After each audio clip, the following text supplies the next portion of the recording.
You can begin now. Okay. Hello, everyone, and thank you for being here today.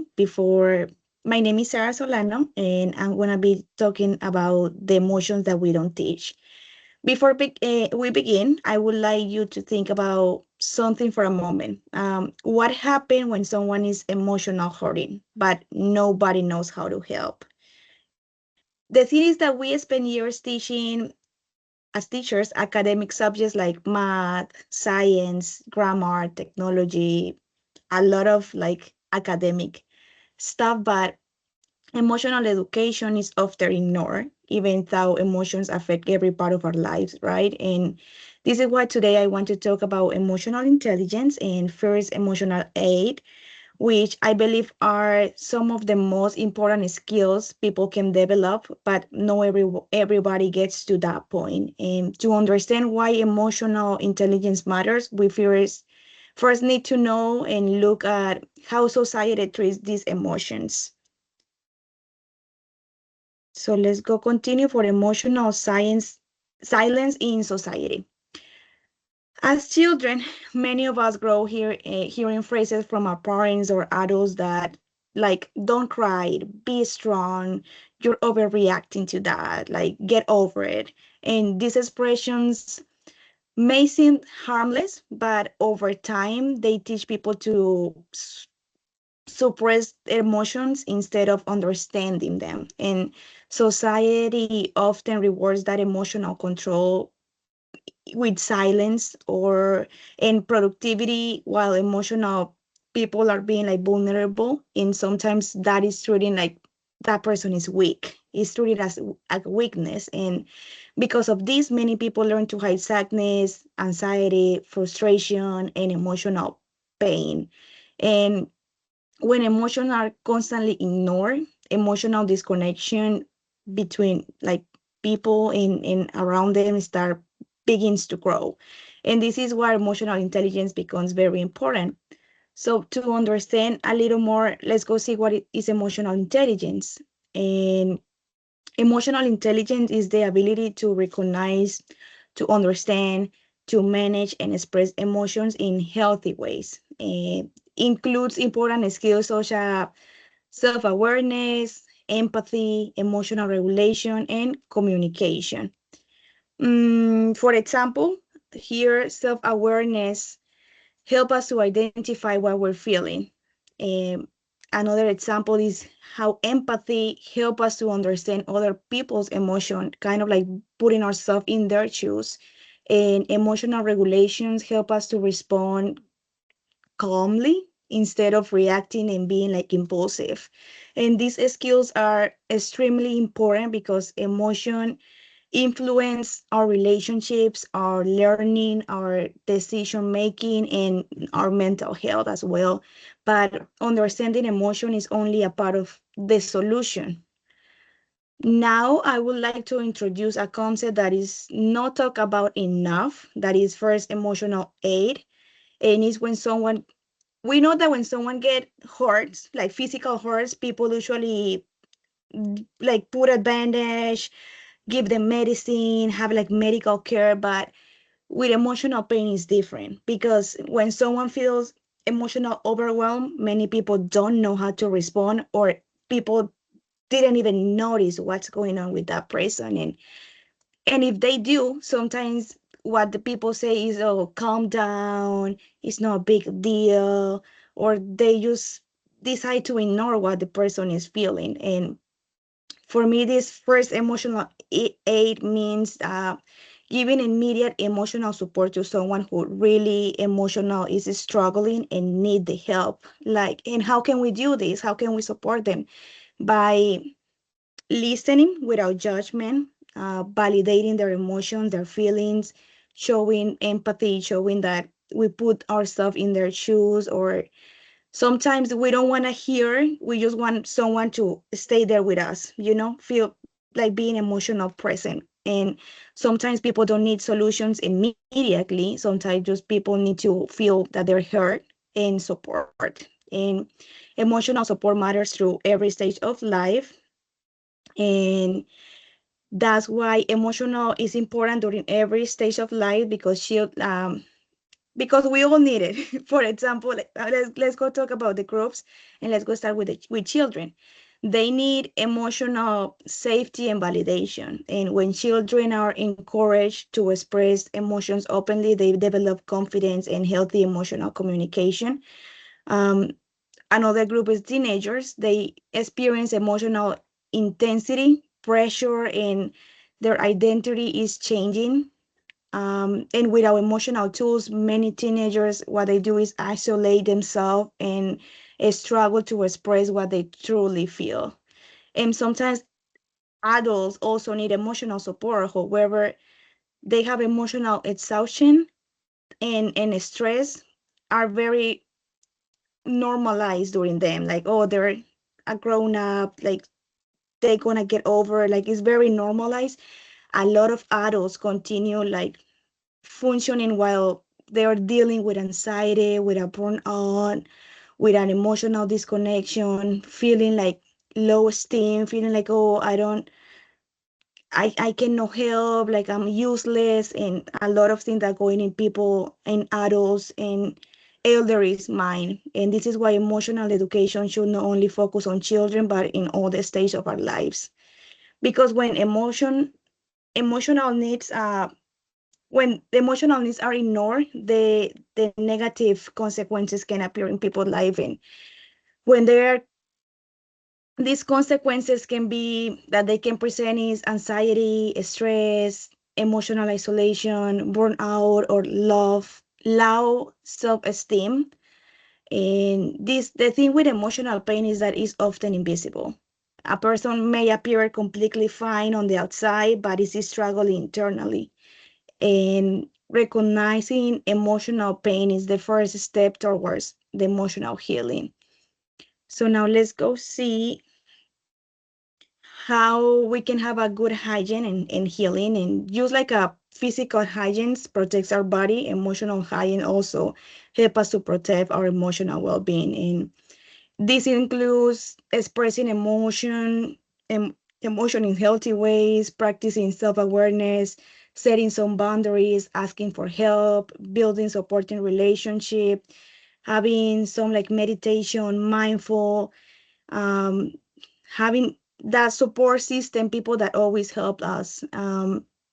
Remember that small actions such as listening carefully or validating someone's emotions can help people to feel less alone. And finally, I would like to leave you with one final reflections that the emotion that we don't teach matters. And I believe emotional intelligence is one of the most valued life skills we can teach and develop. And school often focus on academic success, but emotional well-being is equally important. And usually it's like letting like on one side. But learning how to recognize emotions, supporting others, and communicating feelings is health in healthy ways can improve our relationships, mental health, and quality of life. So maybe the most important lesson we can teach is not found in a textbook, but in how we respond when someone is hurting. So thank you so much for listening. So much, Sarah, for your presentation. See a lot of truth in what you said. Very, very close and dear to my heart. How we can use emotional aid to improve our emotional well-being. Now, who would like to begin with their questions?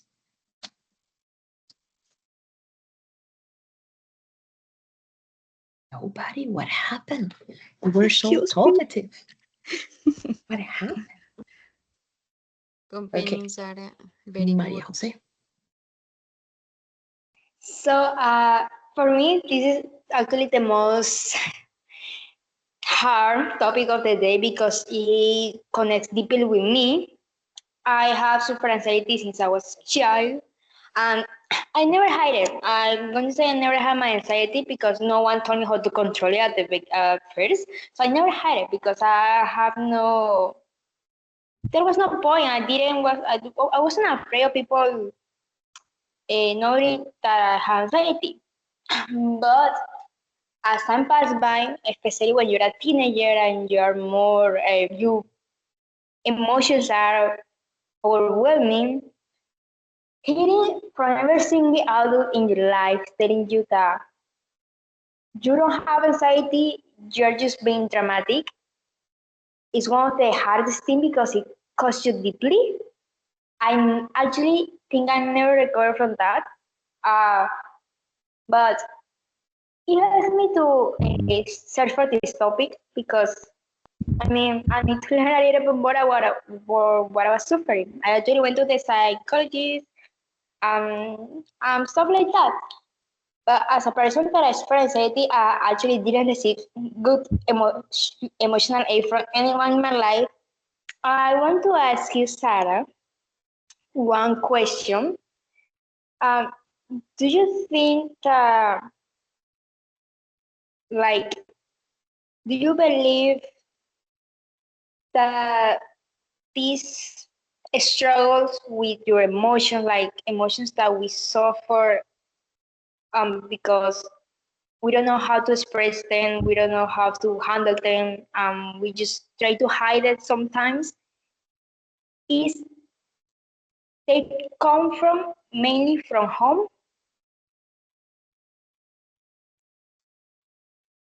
I think our experience, thank you for the question. I feel like our experiences in our home and the way like we saw our parents like handle things. From my example, like I saw that a lot of the time when my parents were talking or have like a discussion, my mom always like shut down. So like she didn't express herself.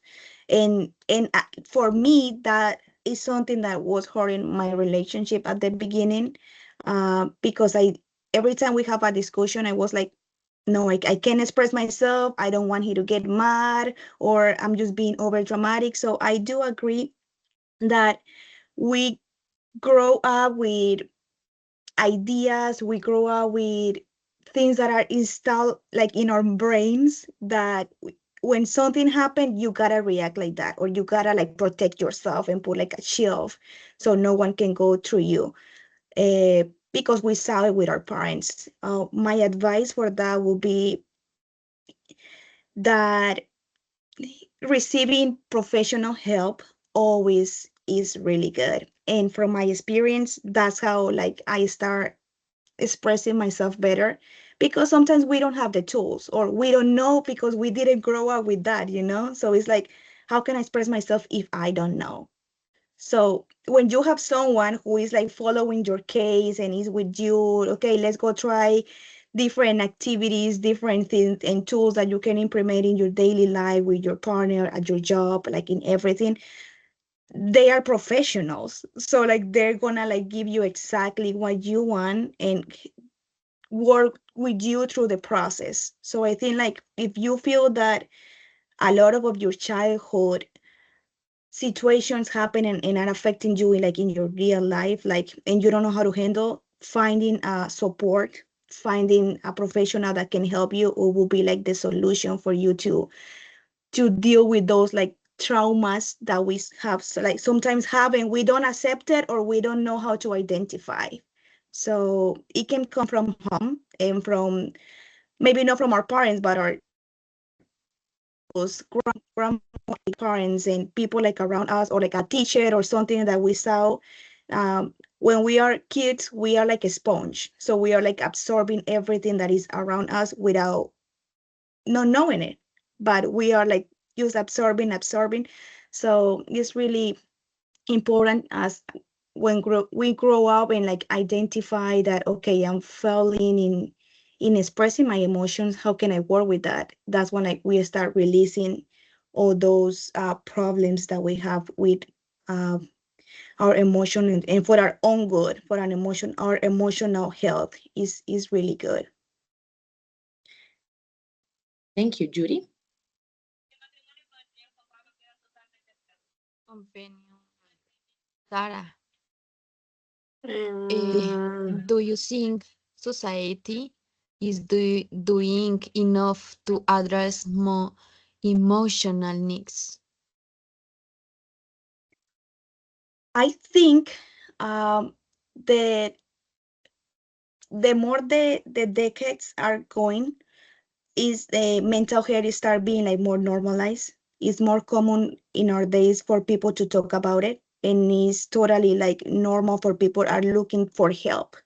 Before, it was more like a taboo kind of thing when people were like, "Oh, you're going to the psychologist, you're crazy, or something is wrong with your mind." And I think in the society, because people are identify what they feel. Oh, I'm feeling anxiety. Oh, you're feeling anxiety too. This work for me. This can like you can try this, and we're like giving solutions. And in our networks, we're working together like to help people. So I think uh, it's the being normalized in our days is helping society to promote having a healthy like a mental health being really like better. Thank you. Valeria? Thank you. Okay, You're so welcome. okay. Hi, Em, Mom. mami te están saludando. Te están saludando. Okay, so my question is, how can we teach the students to express their emotions that are difficult to explain, like frustration or feeling like overwhelmed? I think is the word. Overwhelmed. Yeah, that's so yeah, that's emotion. How? Okay, I feel as a teachers, the way we can help them is because every kid is different.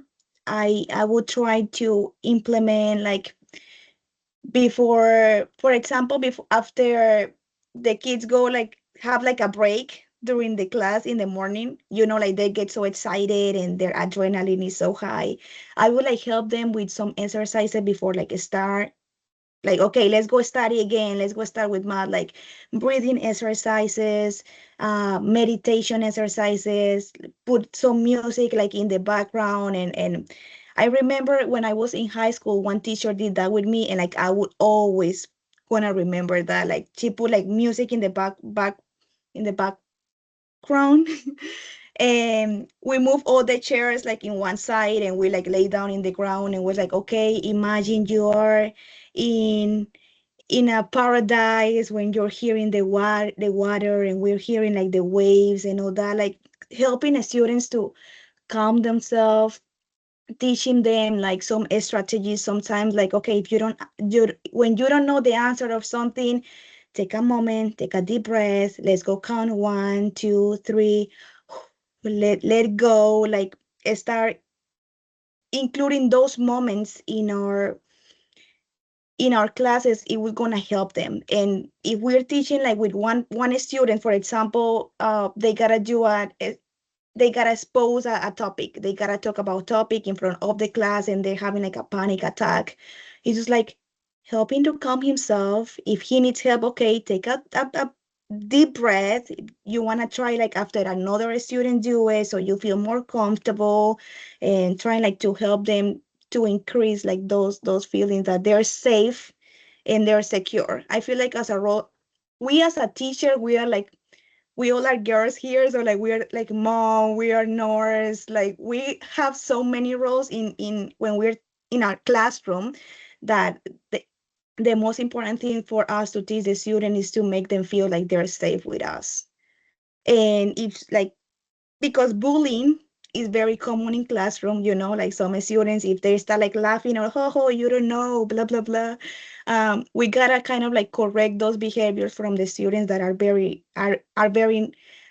very hard with others, and kind of like keep the whole class in a respectful environment. And so like they can create connection between each other, and instead of the judgment to each other, they can like start like lifting up each other with um praises, like good. When if a student is like, oh, I don't want to do it, I'm nervous, I'm having like anxiety, no teacher, or start crying, like let's go with the other students, help them, like, yeah, you can do it, like clap your hands. And like, or when that person, the student finish, like, yeah, you are the best, like phrases and emotions, and like with our body language, like embrace them and make them feel like you did it, you are amazing, you're capable, and you're the best.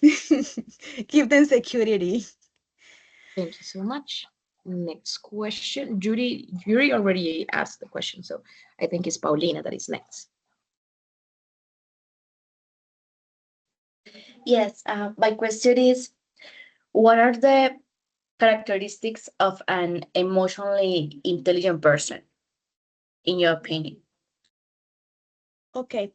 In my opinion, someone who have like a EQ that we call emotional intelligence is a person that is capable to manage uh, some emotions that for a lot of people would like make them feel impulsive. So, for example, one of the characteristic would be if someone receive a critic, how you react to that. A lot of us will like feel like, oh, for me, I'm a victim, and have like a bad mentality. For someone who have like regulation, it will be like, okay, I'm not gonna see the bad sides of this. What I'm just gonna take the good part or what is that person intention, and don't let situation, don't let phrases, don't let like what people say to affect them. It's just like having that, okay, breathe it. We're like, it's not obvious like when someone like we're talking, we're not like 1 2 3, we do it that like internally.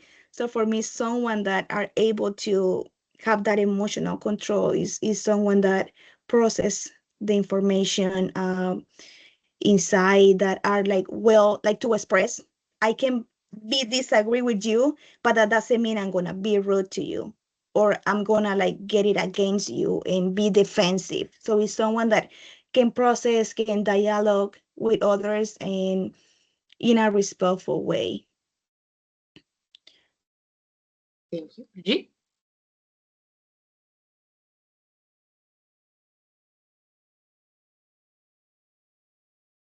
Hi, Bridget. Brigitte?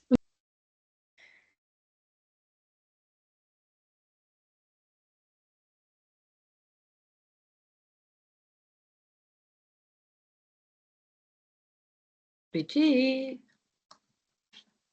Hello. Hello. You have a question? No. Okay. Okay, it's okay. So, Sara, my only, once again, I'm just gonna say some of the same comments because I'm very happy with this session. It's been I'm like happily surprised by all of you guys. I had never had the chance to see you guys for task 3 or task 4. So it's a really nice surprise to have students that are so competent and that have like a really good level and can actually speak and have a full-on conversation. Just my little recommendation is pay attention to where you're putting the stress, because sometimes you say, for example, hygiene, and it's hygiene. So you're putting the stress in the wrong vowel. So let's try to keep attention to those little details. But other than that, it was really good. Thank you so Okay. much. All right. Thank you, teacher. Say, teacher.